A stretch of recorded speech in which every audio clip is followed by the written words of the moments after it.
Hey guys, it's me again, Sarah the Tarot Slut.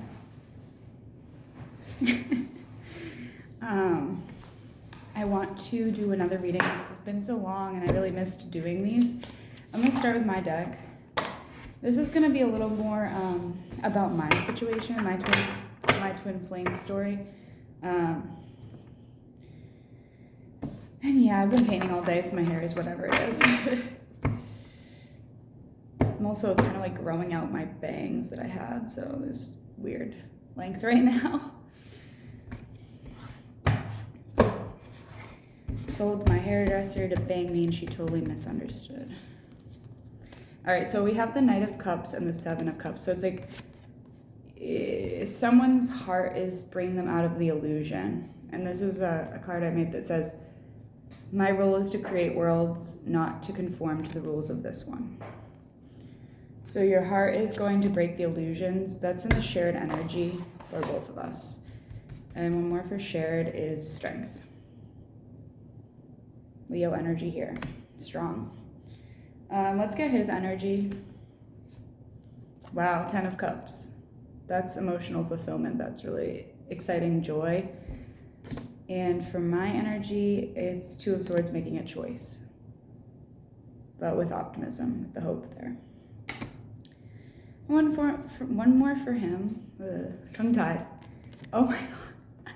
He's getting like all the best cards. 10 of Cups, 10 of Pentacles. That's my deceased dog, Cody.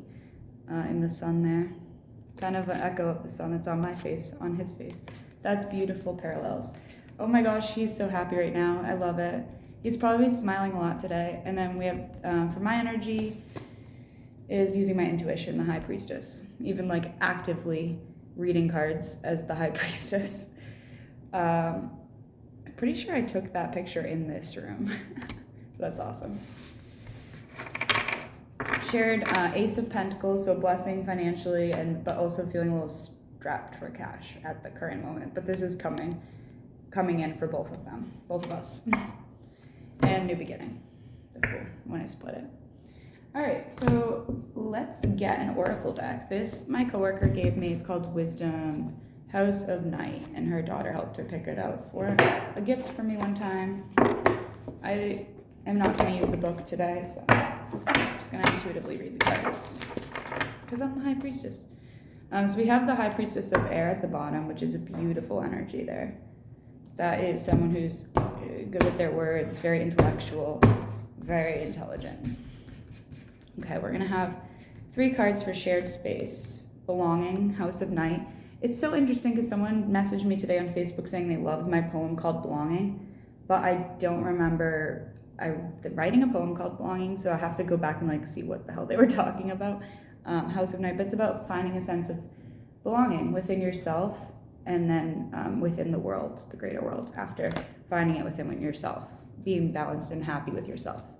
We have understanding as well. It's like a conversation that needed to happen, sort of like a mutual understanding between 2 people, even at the soul level. Like it doesn't have to be in the physical, but there's sort of like a psychic connection between us. So there's just an understanding always. And then there's one more here. It's obedience.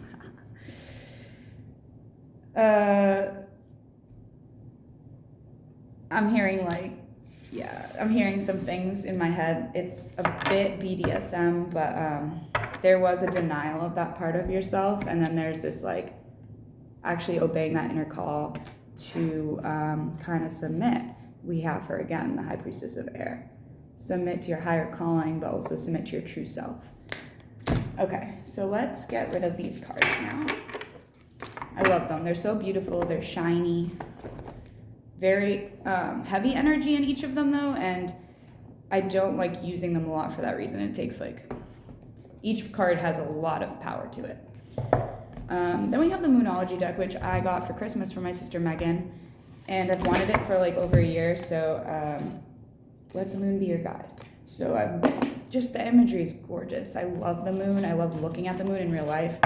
So seeing it as artwork is always beautiful to me. Anyone who photographs the moon, I usually like those photos, or paints the moon, or any kind of moon artwork. I'm always drawn to it.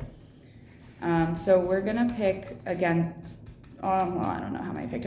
I'll pick 3. I'll say that anyway, and we'll see what happens because we already have 2 coming out right away. Show the world the real you. That's what I was just saying. It's being your true self. It's not being it's being unafraid to be our true selves. Emotions are running high between the 2 of us right now. It's an emotional day. And then we have another one that says it's time to take action. We both need to be in this active mindset right now, going passionately toward our goals. And we have hold your vision, stay focused. And the bottom here is the answers you need are coming. That's awesome energy too. That's reassuring. Full moon in Gemini. Gemini is the sign of the twins, and this is a twin flame reading. So that's a beautiful confirmation as well, just like in case you needed another reference to twins in your day. Because if you're a twin flame, you see these references constantly. Everywhere you look, you see them. The more you're open to seeing the signs, the more you will see. All right. Like just even subtleties, like 2 men yesterday walking by wearing the exact same shirt. They were friends. I don't know if they probably matched intentionally. I didn't talk to them. But the fact that they were wearing the exact same shirt, and it wasn't like a brand or anything, it was just like a striped pullover. But they were both wearing the same one. So that's twin energy. 5 of Pentacles come through a little bit. Walking away from conflict of the past. I should get a prettier box. I started putting stickers on it because I put stickers on everything. And it just felt like really not me to have a plain white box. So I'm going to fill it with all kinds of stickers eventually. And this happened when I was pissed at my DM one time. So yeah, there is like a tear in someone's heart through this sometimes, through these connections. When we turn our back on ourselves, we are also turning our back on our twin. This is a new oracle deck I got recently. It's called the Literary Witch's Oracle. And I'm a literary witch. I'm a writer, so I love this deck. I will use the book for this one because I don't know the cards completely yet. I know most of the writers displayed on this. They're all female, important female writers, but I don't know them all. I know most of them, not all. So we do have bees coming through at the bottom. Let's see what that means. I'm thinking like busy as a bee, that phrase coming to me. We're both extremely busy at work, or yeah, it says togetherness, work, and treasures. So that's pretty exciting. And then we'll just get a few more. Togetherness, I like that. Like in the hive, everyone works for the queen. And that's sort of the masculine's like energy right now. It's like anything for you, baby. Like that's coming through a little bit. We have a cat, a black cat no less. That's like my little Karma Ruby or Lucy, except this one has blue eyes and they don't have blue eyes. And then we have the moon. Beautiful synergy here with the Moonology cards. I think this card is so beautiful too. And then let's see. We have Toni Morrison for my connection with my DM. And Virginia Woolf. Perfect. Honestly, fucking perfect. I couldn't plan this better. Vision and power. Okay, I'll read what those say for each of these 4. Here we got 2 symbols and 2. See this such balance today? 2 and 2. That's not always going to be the case though. There's a lot of, the energy changes all the time. Even from moment to moment.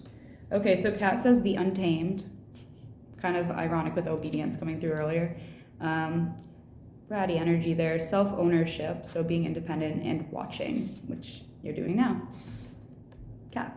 All right. People say, yeah, that's a very independent energy. Cats can take care of themselves, but they do, just like all of us, need love and compassion and touch and just loving energy all the time. Moon says surrender, mystery, looming, and change. So in the tarot, the moon card is often associated with secrecy, hidden motives or illusion, sometimes deception even, or lies or manipulation. What I see here is like, it's like that Moonology card we got with the answers are about to be revealed. It's like things are coming to the surface, things are changing now, and people are showing their true selves. It's like it's all getting illuminated. The moon came out from behind the cloud, you know, that kind of energy.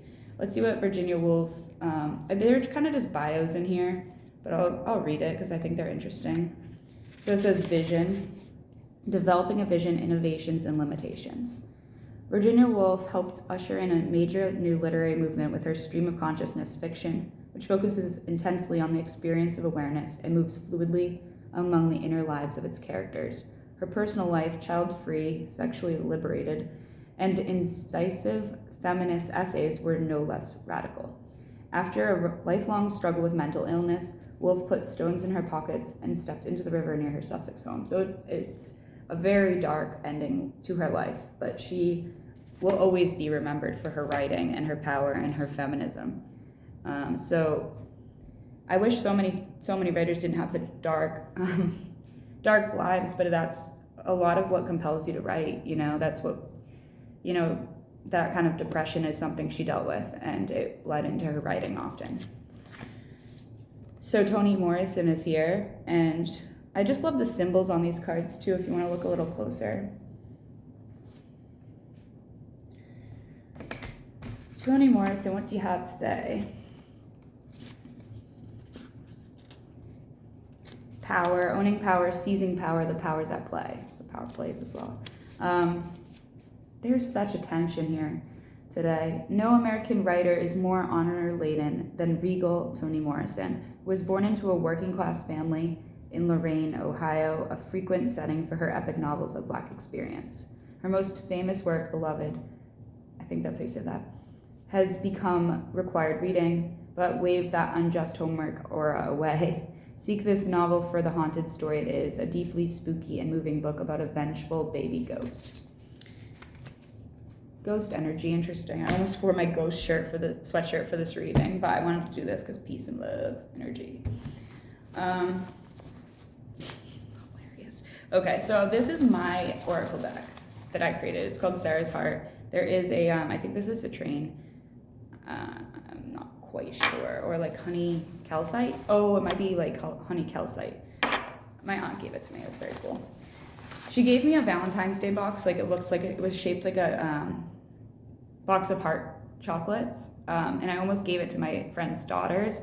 And then something stopped me. And when I went back to it later, I saw it was filled with crystals. So thank God I didn't give it away because I love crystals. I gave them something else. And then I don't know how many I'll pick. You need some food. Yeah, I'm hungry. How did you know? Yeah, I've been painting, like I said. I did have nachos with spinach dip earlier, though. Take your time. Take your time today. Be patient with yourself. And in general, things need time to develop. Have some chocolate. I was just talking about that. My divine masculine's fucking hilarious, so I always laugh at anything. God sees your light and heart. I'll just do one more from this. I think this is powerful because it has my handwriting on it, so I don't think I'm going to make these into real cards. Make art. I've been doing it. Maybe you need to do it. All right, so to end the reading, I'm just going to open to a random page of Shapeshift and read a poem. It's called Homecoming. It has a little inscription at the top, a quote from a song. It says, "Take me back to places I feel loved in. Maybe failing that, take me to Boston," by Dermot Kennedy. This is an interesting one to open to. "The immigrants are stealing our kisses. After Timo's, all dicks went downhill. He was a red string romantic, setting bars too high by going too low, making me want another push onto a piano top makeout scene, and soon. My Crayola heart, razzmatazz, and don't dare tickle me pink, has split into two, but not before I built myself a shield, which I've been letting you borrow. I wake alone beside some man. I've inflated your ego and popped mine, as if a zit or a balloon seeking atmosphere, like ambition knowing no limits. Can we return to who we were born to be? The danger of loving wildflowers is that we wilt each winter. Sunflowers in shade cannot blossom, but babe, I'm coming home to weathered arms. Unfurrow your brow and hand me an excuse or six to press my mouth like petals in an album against skin." Shapeshifter by Sarah O'Brien. Anyway, I have a lot of painting to do still, and I actually have to get some food. So I love you. I'll see you later, and that's all I have to say.